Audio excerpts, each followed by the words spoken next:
Hey everyone, welcome to today's edition of One Single Story, where each weekday we tackle a single relevant question based on our Bible reading for that day. This week our reading is centered around the book of 2 Peter, and I'm joined by Alyssa Bream and Jay Rivenbark. And today's reading, though, was Genesis chapter 1 and chapter 7. And the reason why we're reading this, so yesterday's reading in 2 Peter chapter 3, when he's talking about the Lord's return, he goes back and talks about Jesus being a part of creation and all of creation happening. So that thus we find this passage as a supporting passage. And so Genesis chapter 1 is the creation passage. And he said, "Then God said, let there be a space between the waters to separate the waters from the heavens and the earth." And that is what happened. God made this space to separate the waters of the earth from the waters of the heavens. God called the space sky, and evening passed and morning came, marking the second day. Then God said, let the waters beneath the sky flow together into one place so dry ground may appear. And that is what happened. God called the dry ground land and the waters seas, and God saw that it was good. So in the beginning, we have creation. All right. And then in chapter 7, we have the flood with Noah and how they covered the earth for 150 days. What should our approach be to the story of creation and the flood? How should we approach it? It's there. It's to be believed, and you can argue points of it as far as the time length and all those things. That the important thing for me is that it establishes in the beginning God created, meaning He is sovereign. He is God. There are no rivals. There are no equals. He created everything that exists, including us. Which, if you can't get beyond that point, then you don't establish the fact that He is in charge over us. That's why we worship Him. He doesn't worship us. And so creation faith, I believe, is essential for salvation faith. If you can't get past the first part, I don't think you ever get to the salvation part. The second part about the flood, it's very clear. Us early picture that we see that God is a righteous God, is a holy God, that He judges sin, but that He always makes a way of escape if we choose to follow His plan and His provision has been put in place. The flood itself and the ark are an early picture of Christ and His redemptive work and the price He paid, the way of escape from sin. So there's a lot encapsulated, in the very beginning here in Genesis, has a lot of repercussions, ramifications for our faith. Does it matter if it's literal or allegorical? In the sense of, does it carry the same weight to it? Well, I believe if you're going to believe He created it, you believe it in a literal sense. Mm-hmm. I think there's room for discussion and for people to have grace and space. Whether it was a literal 6 or 7 day creation versus each day represented a longer span of time. But either He created it or He didn't, so therefore it's literal. So that's the piece that's critical is, did He or didn't He? Not Yes. the timeline or the that's how. my approach to it, yes. Okay. Flood the same way?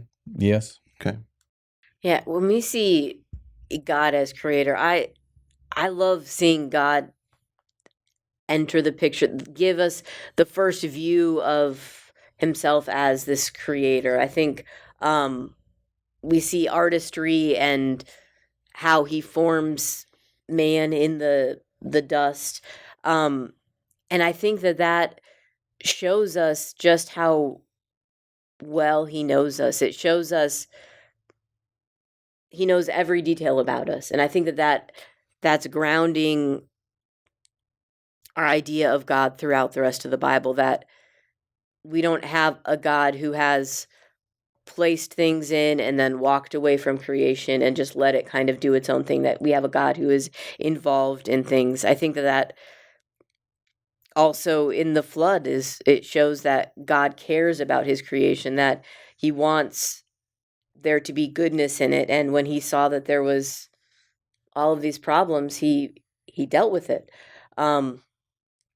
And when it comes to the literal versus figurative, I think we have to realize that these are not meant to be scientific accounts. They're meant to be stories that are told to help us understand God.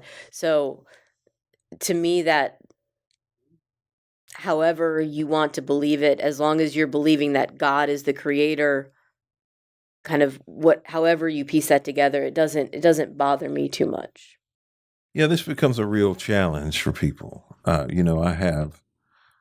know some people who build their entire scientific belief off of Genesis 1, 2, or 3, and what they believe the definitions of words are and what they mean. And some of what they believe is asinine. I'm just saying, it's just ridiculous. And was not the intent, in my opinion, of why it was written. We cannot, I just don't believe we cannot come to a conclusion about how long it took. We can't. I just don't believe we can come to a firm conclusion. Was it 6 24-hour days as we know it? Well, the truth is, at least a day or two in, we don't even have day and night, so, and there's so many other scriptures. God's expanse of time is completely different than ours. Now, do I believe we have to believe he was the creator? The answer is yes. I don't think you can come to faith in God and Christ without believing he's the creator. I think that's got to be the root of it. How it took place. I mean, because we attribute this to Moses, which would have been hundreds of years, maybe thousands of years after it happened, that he's recording this to begin with. These aren't real-time accounts. If Moses wrote it, these are kind of like piecemeal things that have been passed down through the ages. And I think when we put too much doctrine and theology on certain things and miss the faith, I'll give you an example. Jesus put mud on somebody's eyes and told them to go wash, and they could see. Is that doctrinal? No. You can't. This is the way if you're blind, the way you fix it is to put mud in your eyes and to go wash it out in the pool of Siloam. Please don't spit in somebody's eye as a sermon illustration. We've seen that go south. I know. Yeah. That's a terrible way when you read it. That was the method that Jesus used at that particular moment. But the message was, have faith to believe that I can do the impossible. Here, when we're talking about the flood and we're talking about the ark, and we're talking about creation, the purpose of it is not so that you can debate somebody and say the earth is round or flat, that it was created in 6 24-hour periods, or and he rested for 24 hours.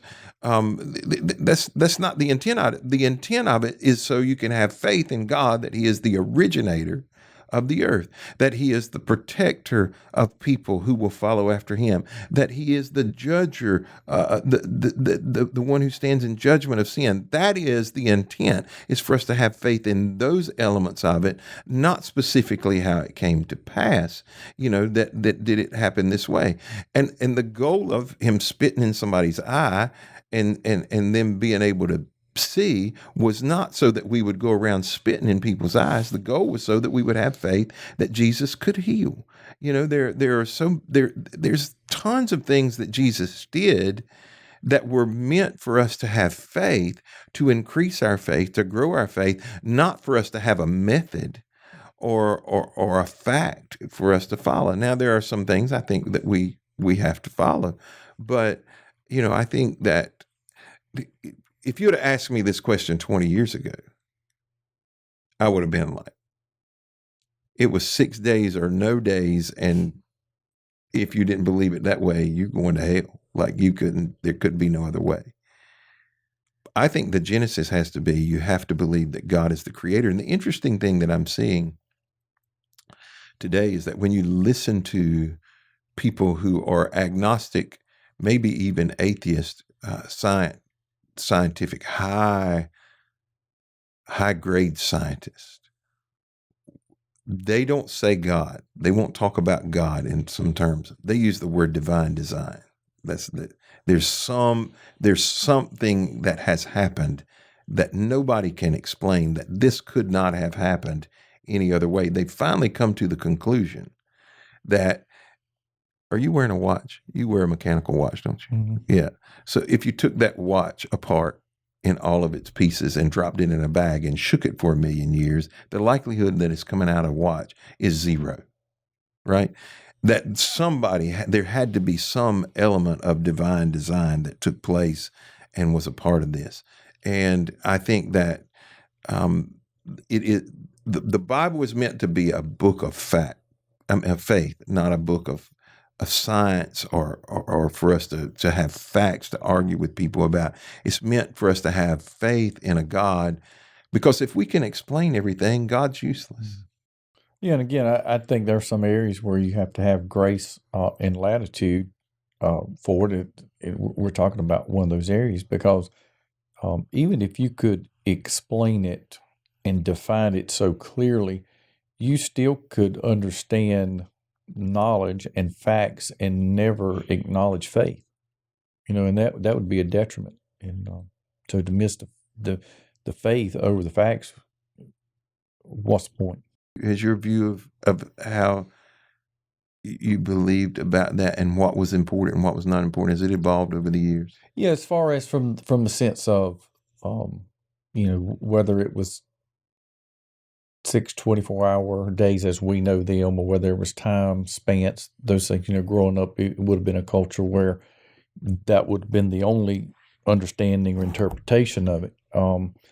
I still hold to a 6-day creation, but I see room for that, and I'm willing to listen. In fact, people, who make a good argument for those time space, I think it's interesting. And again, it's ultimately, I'm like, what difference does it make? That's right. God created. In the end, He created. Therein lies my faith and trust, and my hope is in that. Yeah, it is the God created part that's the critical piece. Mm-hmm.